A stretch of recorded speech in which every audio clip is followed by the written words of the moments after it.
ஆமென். கர்த்தருடைய பரிசுத்த நாமத்திற்கு மகிமை உண்டாவதாக. ஆண்டவராகிய இயேசு கிறிஸ்துவின் விலையேற பெற்ற நாமத்தினாலே இந்த நாளிலும் கூட ஸ்தோத்திரம். இந்த வாய்ஸ் ஆஃப் குட் ஷெப்பர்ட் மூலியமாய் உங்களை சந்திப்பதில் மிக்க மகிழ்ச்சி. கர்த்தர் உங்கள் யாவரை ஆசீர்வதிப்பாராக.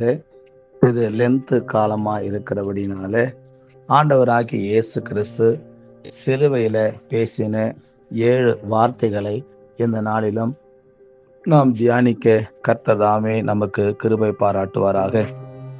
அதிலே முதலாவது வார்த்தை, பிதாவே இவர்களுக்கு மன்னியும், தாங்கள் செய்கிறது இன்னதென்று அறியாதிருக்கிறார்களே என்று லூக்கா 23வது அதிகாரத்திலே 24வது வசனத்திலே சொல்லப்பட்டிருக்கிறது.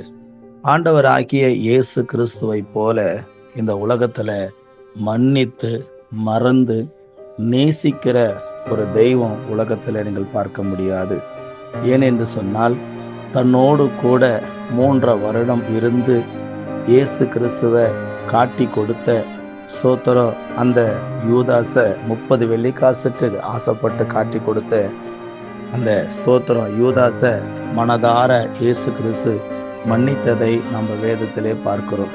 இயேசு கிறிஸ்து ஊழியம் செய்த காலத்துல மலையிலிருந்து அவரை கீழே தள்ளி ஜனங்க கொல்ல பார்த்தாங்க. அவர்களையும் ஆண்டவராக இயேசு கிறிஸ்து மன்னித்தார். அதை காட்டிலும் சோத்திரம், இயேசு கிறிஸ்துடைய மூஞ்சில காரி துப்பி அவரை அவமதித்த ஜனங்களையும் ஆண்டவராக இயேசு கிறிஸ்து மன்னித்தார். பிரியமானவர்களே, இந்த உலகத்துல சோத்திரம் முதல் காரியம் நம்முடைய வாழ்க்கையில சோத்திரம், மற்றவர்கள் செய்த தப்பிதங்களாக நாம் நினைத்து கொள்ளாதபடிக்கு அவர்களை மன்னித்து நேசிக்கிற அந்த குணம் நமக்கு தேவை. ஏன்னா நம்மளை படைத்த இயேசு கிறிஸ்து அதை செய்து முடித்தார். அதனாலே நாம் அப்படிப்பட்ட மன்னிக்கிற குணமுடையவர்களா இருக்கணும். இயேசு கிறிஸ்து சொல்லும்போது சோத்திரம் 7 தரம் மாத்திரமல்ல, 70 தரம், அதாவது முடிவு பரியந்தம் நாம் மற்றவர்களை சோத்திரம் மன்னித்து கொண்டே இருக்க வேண்டும் என்று சொல்லி அவர் நமக்கு போதித்தார். அதனால சோத்திரம், மன்னிக்கிற பழக்கம் நமக்கு இருக்கும்போது சகோதர சகோதரிகளுக்குள்ள குடும்பத்துல சமாதானம் ஒற்றுமை காணப்படும்.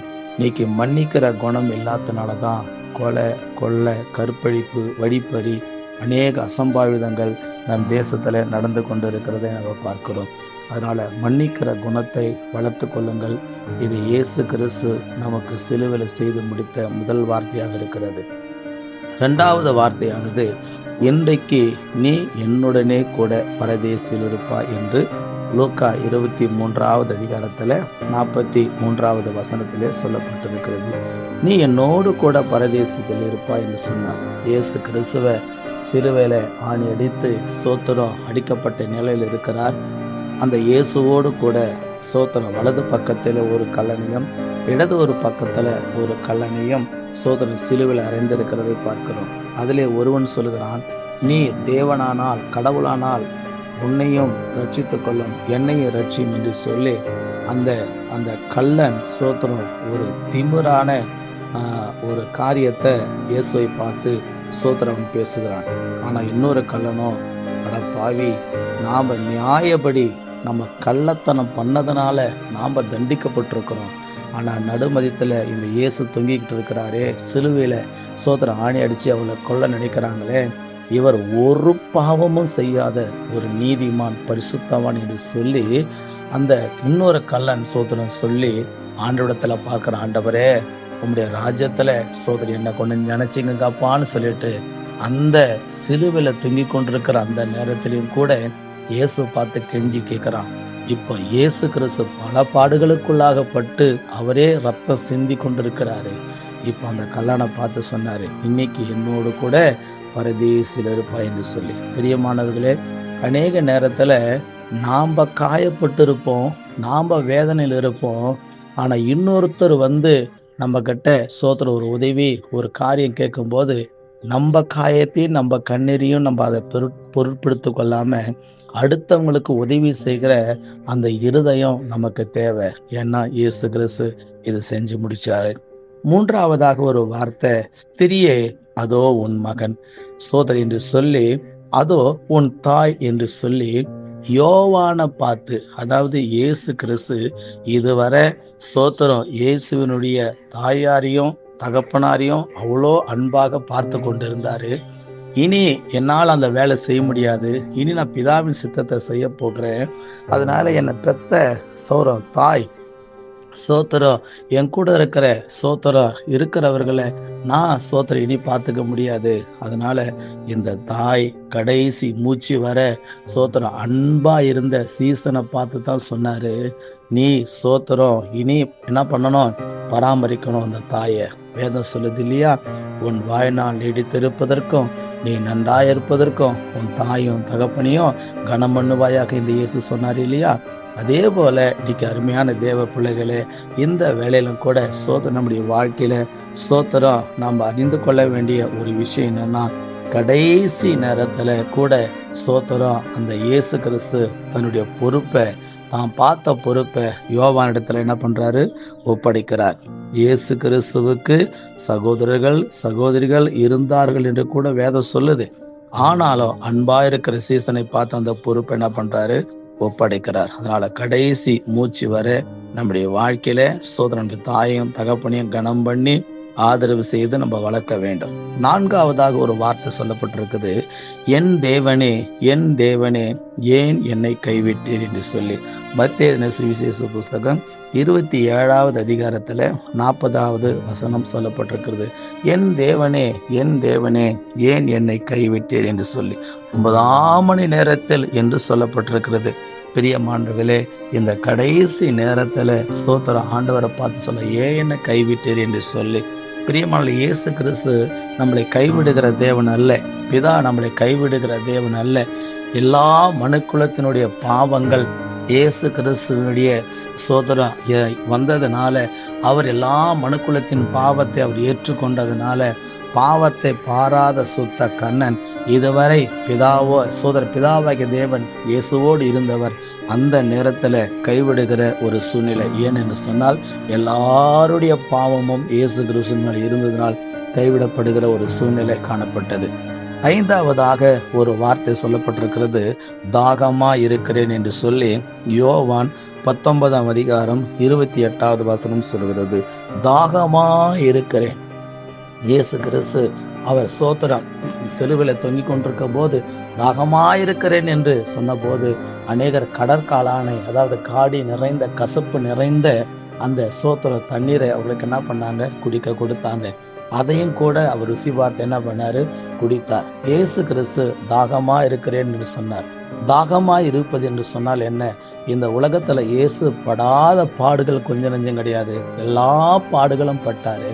ஆனா அப்படி பாடுபட்ட போதும் கூட திக்கற்றவர்கள், ஏழைகள், இந்த உலகத்தில் இருக்கிற எல்லா இன மக்களும் ரட்சிக்கப்பட வேண்டும், அதுதான் எனக்கு மிகப்பெரிய ஒரு தாகம் என்று சொல்லி அவர் சொல்லுகிறதை நம்மளால பார்க்க முடிகிறது. இங்க யோவான் எழுதின சுவிசேஷ புஸ்தகத்துல 4வது அதிகாரத்துல கூட ஒரு சமாரிய பெண்ணை விபசார ஸ்திரியா இருந்த அந்த மகளை இயேசு கிறிஸ்து மன்னித்து அவள் நிமித்தம் அந்த ஊர் மக்களே ரட்சிக்கப்பட்டு ஆண்டுக்குள்ள வரும் வர அவர் போஜனம் பண்ணவில்லை. பிதாவின் சித்தத்தை நிறைவேற்றுவதுதான் எனக்கு மிகப்பெரிய தாகம் என்று சொல்லி அந்த இடத்துல ஒரு எழுப்புதலை கொண்டு வந்தார். பிரியமானவர்களே, இன்னைக்கும் இயேசு கிறிஸ்துவனுடைய தாகம் என்ன, இந்த உலகத்தில் இருக்கிற எல்லா மனுக்குலமும் ரட்சிக்கப்பட்டு அவருக்குள்ள கடந்து வர வேண்டும் என்பதுதான் அவருடைய மிகப்பெரிய ஒரு தாகமா இருக்கிறது. 6வதாக முடிந்தது என்று சொல்லி யோவான் 19ஆம் அதிகாரம் 30வது வசனத்துல சொல்லப்பட்டிருக்கிறது. பிரியமானவர்களே, இந்த பூமியில ஆண்டவராக இயேசு கிறிஸ்து எந்த சித்தத்தை செய்வதற்கு இந்த பூமிக்கு வந்தாரோ எல்லா சித்தத்தையும் அவர் என்ன பண்ணாரு, செய்து முடித்து விட்டார். பிதா எதுக்காக அனுப்பினாரோ அதை அவர் செய்து முடித்து விட்டார். பிரியமானவர்களே, இன்னைக்கு நம்முடைய வாழ்க்கையில கூட ஒரு வேலை செய்யும் போது அந்த வேலை செய்ய தொடங்குவது என்பது ஒரு பொருட்டாக இருந்தாலும் அந்த வேலையில நம்ம செய்து என்ன பண்ண வேண்டும், முடிக்க வேண்டும். சிலர் வேலையை ஆரம்பிப்பாங்க, ஆனால் முடிக்க மாட்டாங்க. பைபிள் சொல்லுது, வீடு கட்ட தொடங்கினவன் முடிக்க திராணி இல்லாமல் போயிட்டான் என்று சொல்லப்பட்டிருக்கிறது. அதுபோல இன்னைக்கு நம்முடைய வாழ்க்கையில சோத்திரம், நம்ம ஒரு காரியத்தை தொடங்கி அதை முடிக்கும் போது அதில் வர்ற சந்தோஷம் மிகப்பெரிய ஒரு சந்தோஷம். இயேசு கிறிஸ்து கூட இந்த பூமிக்கு வந்து அவர் எல்லா காரியத்தையும் அவர் என்ன பண்ணார், செய்து முடித்து விட்டார். அப்படின்று சோத்திரம் எல்லாம் முடிந்தது என்று சொல்லி கடைசியில் ஆண்டவராக இயேசு கிறிஸ்து சொல்லுகிறதை பார்க்கிறோம்.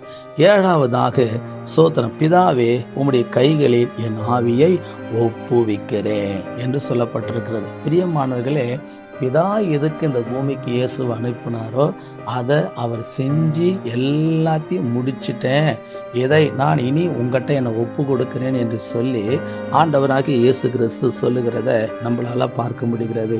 பிரியமானவர்களே, நம்முடைய வாழ்க்கையில கூட சோத்திரம் இயேசு கிறிஸ்து பட்ட பாடுகளைப் போல நம்ம பாடுபட்டிருப்போம் என்று சொன்னா, இயேசுவை பாதியில நம்ம மறுதலிச்சுட்டு கடவுளே இல்லைன்னு சொல்லிட்டு இருப்போம். ஆனா பிதா சோத்திரம் எதுக்கு அனுப்பினாரோ அந்த காரியத்தை அவர் செய்து முடிக்கும் போது பிசாசினால போராட்டங்கள் வந்தது, மனுக்குலத்தினால போராட்டம் வந்தது, யூதர்களால எதிர்ப்புகள் வந்தது, ரோமர்களால் எதிர்ப்புகள் வந்தது. எவ்வளவு எதிர்ப்புகள் வந்தாலும் எந்த ரூட்ல ஆவியானவர் கொண்டு போக அவர் சித்தம் கொண்டிருக்கிறாரோ அந்த ரூட்டை தவிர வலது இடது புறம் சாய மாட்டேன் என்று சொல்லி அந்த பிதாவானவருடைய எல்லா வேலையும் முடிச்சுட்டு நான் மீண்டும் உங்கள்கிட்டயே வர்றேன், எங்கிருந்து நான் வந்தனோ அங்கேயே நான் உங்ககிட்ட வந்துடுறேன்னு சொல்லிட்டு, பிதாவே உங்களுடைய கைகளில் என் ஆவியை ஒப்புவிக்கிறேன் என்று சொல்லி ஜீவன் என்ன பண்றாரு, அவர் விடுகிறதை பார்க்கிறோம். இன்னைக்கு நம்முடைய வாழ்க்கையில இப்படிப்பட்ட போராட்டங்கள் வந்தா பிதா கிட்ட நம்ம ஆவியை ஒப்பு கொடுத்துருக்க மாட்டோம், பிசாசுகிட்டையும் உலகத்துக்கிட்டையும் மற்ற காரியத்தையும் நம்ம ஒப்பு கொடுத்துட்டு இருப்போம். ஆனால் இயேசு கிறிஸ்துவோ கடைசி நேரத்தில் எல்லாம் முடிச்சுட்டாண்டவரே, இனி என் ஆவியை உங்ககிட்ட ஒப்பு கொடுக்குறேன்னு சொல்லி அவர் போயிட்டாரு. பிரியமானவர்களே, இப்படியாக இந்த 7 வார்த்தைகளை ஆண்டவராக இயேசு கிறிஸ்து செய்து முடித்தார். இன்னைக்கும் நம்முடைய வாழ்க்கையில நமக்கு ஆண்டவர் எந்த காரியத்தை கொடுத்தாரோ அதை வெற்றியாக செய்து முடிக்கும் போது, ஆண்டவராக இயேசு கிறிஸ்து ராஜ்யத்துக்குள்ள போகும்போது நம்மளை கனப்படுத்தி, ஸ்தேவான் பாருங்க, அவர் உபத்திரவத்துல எல்லாரும் கல்லு எடுத்து அவரை அடிக்கிறாங்க. உடனே பிதாவே உம்முடைய கைகளில் என் ஆவியை ஒப்புவிக்கிறேன் என்று இயேசு சொன்னது போல, ஆண்டவரே பிதாவே இவளை மன்னியும் என்று சொல்லி அந்த கடைசி நேரத்திலையும் சொல்லி இப்படியாக ஸ்தேவான் ஜீவனை விடுகிறாரு. ஜீவனை விடும்போது வேத வாக்கியம் சொல்லுகிறது, பிதாவானவருடைய வலது பரிசத்தில் வீட்டிருந்த இயேசுவானவர் எழுந்து நின்று ஸ்தேவானுடைய ஆத்துமாவை வரவேற்றாராம். அப்படியானால் இந்த பூமியில நம்ம பாடுகளை படும்போது உலக மனுஷங்களுக்கு அது அற்பமாக தோணலாம், ஆனால் தேவனுடைய பார்வைக்கு அது விலையேறப்பட்டது. அதனால இதை அறிந்தவர்களாய் நாம் செயல்படுவோம். கர்த்தர் நம்மளை ஆசீர்வதிப்பாராக. God bless you. உங்களுக்காக நான் ஜெபிக்கிறேன். பரிசுத்தமுள்ள நல்ல பிதாவே, இந்த லென்த் நாட்களில் இந்த 7 வார்த்தைகளை தியானிப்பதற்கு பரம தகப்பன் இயேசு பாராட்டின பெரிய தயவுக்காக நான் நன்றியோடு கூட ஸ்தோத்திரிக்கிறேன். இந்த 7 வார்த்தையும் இதை கேட்குற ஜனங்களுக்கு அதிக பிரயோஜனமாக இருக்கட்டும் என்று சொல்லி நான் வாழ்த்தி ஆசீர்வதிக்கிறேன். தொடர்ந்து கிருபை கூட இருக்கட்டும், பலப்படுத்தும், ஆசீர்வதியும், பெரிய காரியத்தை வழிநடத்தும். துதி கன மகிமை எல்லாம் இயேசு கிறிஸ்து ஒருவருக்கு நாங்கள் எடுக்கிறோம். ஆசீர்வதியும் இயேசுவின் நாமத்தில் கேட்கிறோம் பிதாவே. ஆமென், ஆமென், ஆமென். God bless you. கர்த்தர் உங்கள் யாவரையும் ஆசீர்வதிப்பாராக. இந்த செய்தியானது உங்களுக்கு பிரயோஜனமாக இருக்கும் என்று கர்த்தருக்குள் நம்புகிறேன். கர்த்தர் உங்களோடு இருப்பாராக. ஆமென், ஆமென். God bless you.